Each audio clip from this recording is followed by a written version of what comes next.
Welcome to the Jill on Money podcast. It is Friday, July 30th, and we are here to try to figure out how to get you to where you want to go. Not where I want you to go, where you want to go next in your financial life.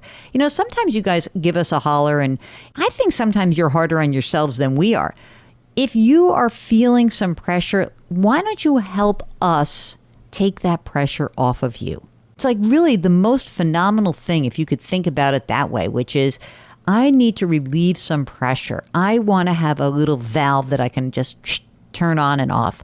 And Mark and I are that valve. We'll help relieve the pressure, and then you don't have to think about it too much anymore. Isn't that easier? So it can be any part of your financial life. Maybe it's education funding. Maybe it is paying off debt. Maybe it's whether or not you need to be buying or maybe you should be renting. We don't really care. If it is remotely financial, Mark and I want to help you out.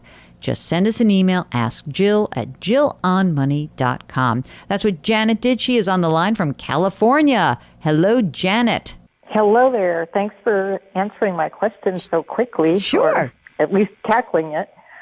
My question involves a pension from my previous employer. Mm-hmm. I'm 65 years of age, single, retired.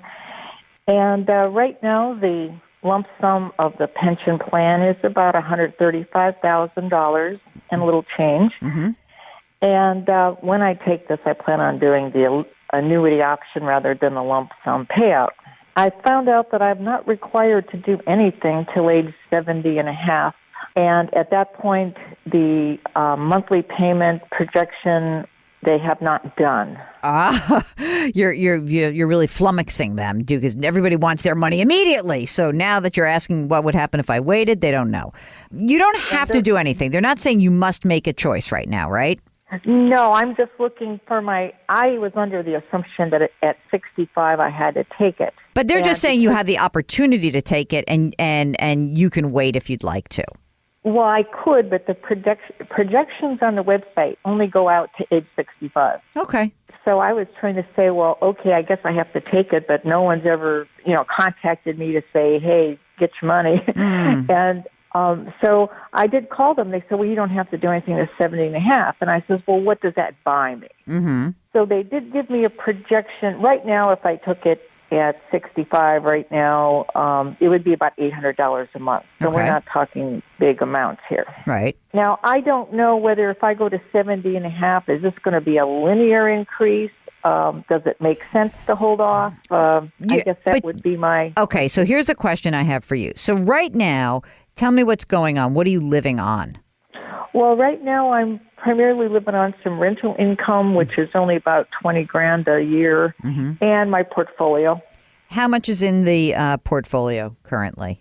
About $1.5 million, and about 1/3 of that is retirement, pre-tax, and the rest is all post-tax. And so are you drawing down just to live on to supplement your rental income, or are you also... That's correct. Okay. And what about Social Security? Well, I wasn't planning on doing that until 70 and a half or 70, whenever they... The pension annuity, that is held through a private company, is that correct? Well, I don't know who actually handles the business. The employer was a big major utility in California, so I'm assuming it's a healthy pension plan. Yeah, I mean, that's the part that scares me a tiny bit, because I don't want to necessarily assume that, because so many pension plans are underfunded. In most cases, I usually say, leave the annuity alone, let it grow. But there is a certain amount of risk that, municipalities don't make good, or it gets sold off, or things don't quite go as well. And because, as you say, the money isn't that big of an amount either way, the 800 to 900 or 950, whatever.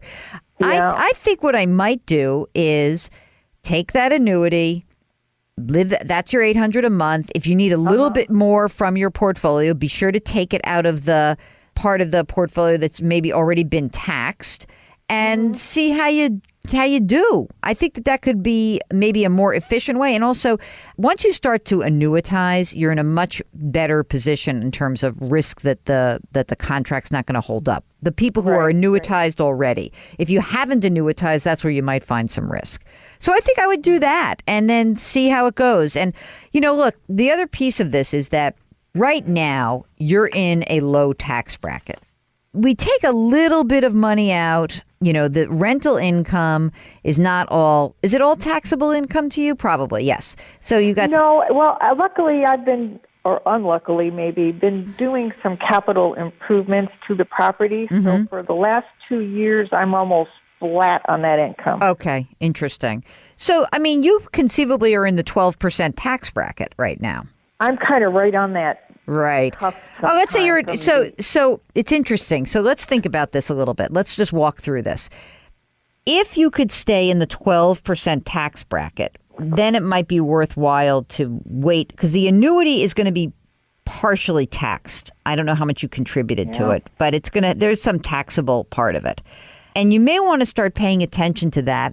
And you may even try to think of it this way. You may say, look, I'm going to be in the 22% tax bracket all the way up to $82,500. Maybe you will be anyway. And maybe it's worthwhile saying, who cares? I'll be in that bracket. That's a big, wide bracket. And then you might even think about this, that if it makes sense that maybe you should start thinking about taking some of your retirement assets out, your pre-tax money out to stay in that 22% because, in 20 years, your tax bracket could be higher, actually. Just because of the world. Yes, and if the Social Security starts in, and that's going to be about $3,000 a month. So I think that. So now I'm going to amend myself. Okay. All right. So I think that you do the annuity, take the $800 a month. I think that you should, when to supplement, you also may want to take money out of your that 1/3 that's pre-tax, that $500,000 or so that's pre-tax. I might start pulling some of that out sooner than 70 and a half. Because I know you're forced to, but I might want to just start paying the tax that's due at 22% because I really don't believe the tax rates, and we've interviewed a lot of experts who think that tax rates will probably go higher in the next 20 years, not lower. And this could be about the rock bottom rate. So why not start to take some of that money out if you need it? If you don't need it, don't take it out.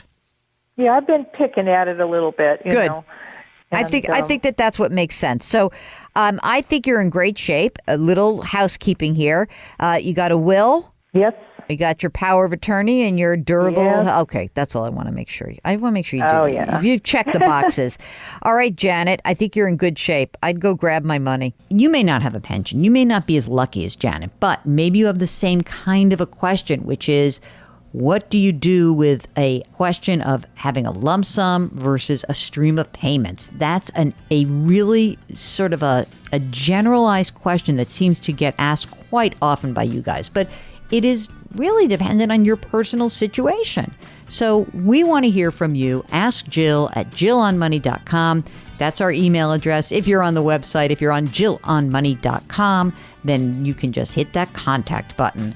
Our music is composed by Joel Goodman. Mark Talercio is our executive producer. We are distributed by Cadence 13, and we encourage you to do something nice for someone else today and to remember our mantra here at the show, which is grit, growth, grace. Thanks for listening. We'll talk to you tomorrow.